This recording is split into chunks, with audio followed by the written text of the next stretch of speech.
तो main lead के पास check करेंगे जी।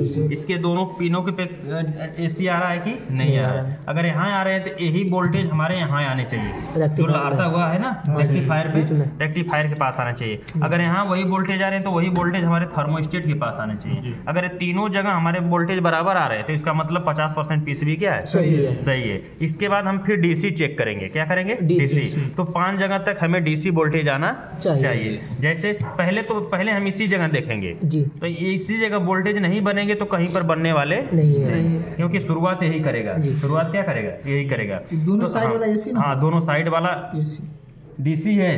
अच्छा, प्लस और माइनस है ना? प्लस माइनस किसका होता है? डीसी का। और ये लहरता हुआ सिंबल किसका होता है? देखिए लहरता हुआ बना है ना पानी की तरह। जी जी सर। ये एसी का सिंबल होता है, प्लस माइनस डीसी का होता है। तो ये हमें डीसी इसी जगह देखना है। तो अगर यहाँ पर 300 प्लस वोल्टेज बन रहे हैं तो कैपेसिटर पे देख लेंगे यहाँ पर 300 प्लस वोल्टेज बनना चाहिए। ये क्या बनेंगे? डीसी। तो एक डीसी 2 डीसी। इसके बाद हमें क्या करना है कि जो वोल्टेज यहाँ बन रहा है वही वोल्टेज आईपीएम में एक पॉजिटिव और निगेटिव पे रखने के बाद वही वोल्टेज बनना चाहिए। तो 3 जगह डीसी हो गया। फिर हमें देखना है कि यहाँ पे एक पिन पे 5 वोल्टेज, एक तरफ पे 15 वोल्टेज आना चाहिए। अगर यहाँ आ रहे हैं 3 1 4 जगह। फिर हमें देखना है कि इसके अंदर एक पिन पे 5 वोल्टेज, एक पिन पे 15 वोल्टेज आना चाहिए। 5 1 6।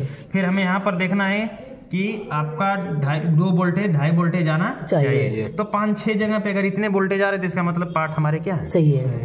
अगर यहाँ नहीं आया तो ई खराब हो सकता है या तो ये खराब हो सकता है। ठीक है। अगर यहाँ नहीं आया तो ई खराब हो सकता है, ई खराब हो सकता है, ई खराब हो सकता है। अगर यहाँ नहीं आया तो ई खराब हो सकता है। अगर यहाँ नहीं आया तो ई खराब हो सकता है। अगर यहाँ नहीं आया तो ई खराब हो सकता है, ई खराब हो सकता है। ये भी पता चल गया आपको कि ना आने पर क्या क्या खराबी होगी। अब देखिए यहाँ पर एक एलईडी होगी। क्या है? एलईडी। अब हम पावर लगाइए, जब हम कहेंगे तो बटन दबाइए।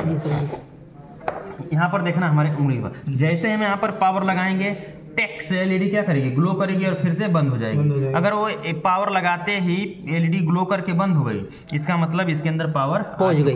और यहाँ से हम लगाते हैं तो पावर इसके अंदर एलईडी ग्लो नहीं करती है, तो इसका मतलब इसके अंदर पावर नहीं है, आपका चलने वाला नहीं। ठीक है, चलिए स्टार्ट करना, देखना इधर जी आ गई। अब वो बंद हो गई, इसका मतलब इसके अंदर पावर आ चुका है। अब 5-7 मिनट का इसका प्रोसेस है। प्रोसेसिंग करके 5-7 मिनट में कंप्रेसर को ऑन कर देगा। तब तक हम इसकी वायरिंग नहीं है कंप्रेसर 5-7 मिनट लगता है, 15 मिनट भी लग जाते हैं। अच्छा, एसी से डीसी बनाने में समय उसको चालू करेगा। अब हमें क्या करना है कि इसमें सप्लाई तब तक चेक कर लेते हैं। पकड़ के रखना भाई, लाइट पूरा प्रो।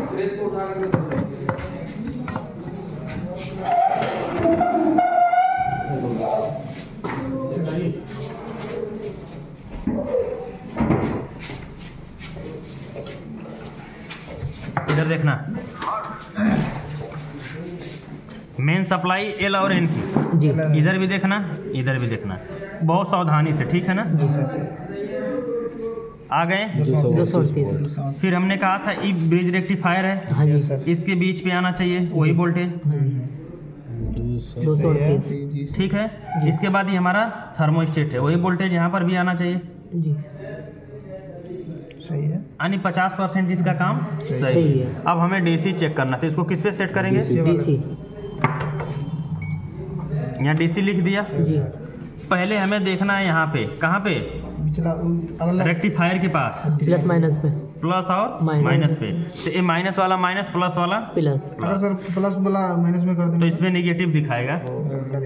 देखो, अगर हमने प्लस है हम माइनस में कर रहे हैं तो यहाँ पर माइनस का चिन्ह आ जाएगा, नेगेटिव उल्टा आगे माइनस दिखाएगा। हाँ, दिखा रहा है ना? बात तो वही होगा। नहीं, वही नहीं होगा, प्लस में अब दिखाएगा 300। 333। अभी इज तन को मारेगा, माइनस आगे दिखाएगा तो उल्टा चेक कर रहे हो। उल्टा चेक तो करे, रीडिंग तो वही शो करेगा फिर। देखो भाई कैसे भी देखो, पहले यहाँ आ गया। इसके बाद हम कैपेसिटर पे क्या करेंगे? चेक करेंगे।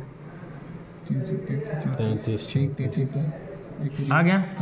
अब हमें देखना है कि हमारी ए रेगुलेटर आईसी है जी। क्या है? Regulator IC. यहाँ पर हमें देखना है कि 5, एक तरफ 15 वोल्टेज, एक तरफ 5 वोल्टेज बनना चाहिए। अगर ये 14 वोल्टेज और 4 वोल्टेज बन रहे तब भी कोई बात नहीं। 4 आया। ये ग्राउंड की पिन होगी, ये 4 14 ठीक है, जी बन रहे हैं ना। हाँ जी। अब हम नीचे ऐसे पलटे,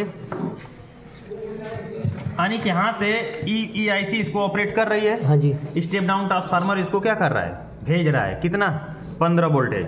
कितना भेज रहा है, 15 वोल्टेज। तो ये 5 वोल्टेज कन्वर्ट करके इसको आप ऑपरेट करने के लिए तैयार है, क्योंकि 5 वोल्टेज आ रहे हैं ना, जी। तो ये 5 वोल्टेज बना करके इसको माइक्रो कंट्रोलर को दे रहा है। अब देखो यहाँ से देखना, नहीं चला अभी। अरे भाई 5-7 मिनट लगेगा। देखो अब हमें फिर से भी ऑटोमेटिक उछलता है बल्ब। देखिए अब हमें देखना है कि यहाँ पर हमारे किसी पिन पे 4-5 वोल्टेज आने चाहिए। सर आगे 4 वोल्टेज आ रहे हैं ना। हाँ जी।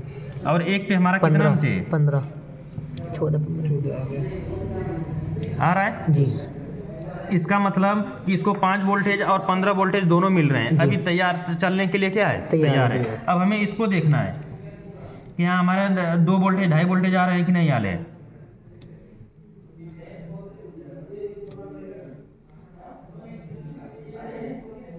और 2 वोल्टेज आ रहे हैं ना। जी। अगर ये 5 वोल्टेज आते तो इसका मतलब ये क्या होता, खराब होता। ठीक है, 2 वोल्टेज यानी 2.5 वोल्टेज आ रहा था, इसका मतलब ये हमारा क्या है, सही है। ये भी अब कह रहा है माइक्रो कंट्रोलर कि तुम तैयार होने के लिए क्या हो जाओ, रेडी हो जाओ स्टार्ट होने के लिए। जी। अब हमें देखना है कि इसका एक पॉजिटिव से लेके अरे निगेटिव से लेके पॉजिटिव पे 300 प्लस वोल्टेज बन रहे हैं कि नहीं बन रहे हैं। बन रहा है ना, 328 बन रहा है कि नहीं बन रहा हाँ है। जी। ठीक है, अगर इस प्रकार से अगर वोल्टेज इसके अंदर आ रहे हैं तो हमने इस प्रकार से अगर इतना आपने ट्रैक कर लिया तो लगभग पूरे PCB को आपने क्या कर लिया, रिपेयर कर लिया, चेक कर लिया। ठीक है, इसका मतलब सब कुछ हमारा इसके अंदर सही है। अगर यहाँ पर वोल्टेज ऐसे नहीं बनते तो इसका मतलब इसके अंदर पार्ट क्या है, खराब है। ये 2000 से स्टार्ट होगी 2500 में। सर जी जो चौक वाली PVC वो कितने की आ रही है? चौक सभी जो फ्रीज होगा उसमें ऐसा ही सेम लगेगा सर जी तो मॉडल का हिसाब चौक PVC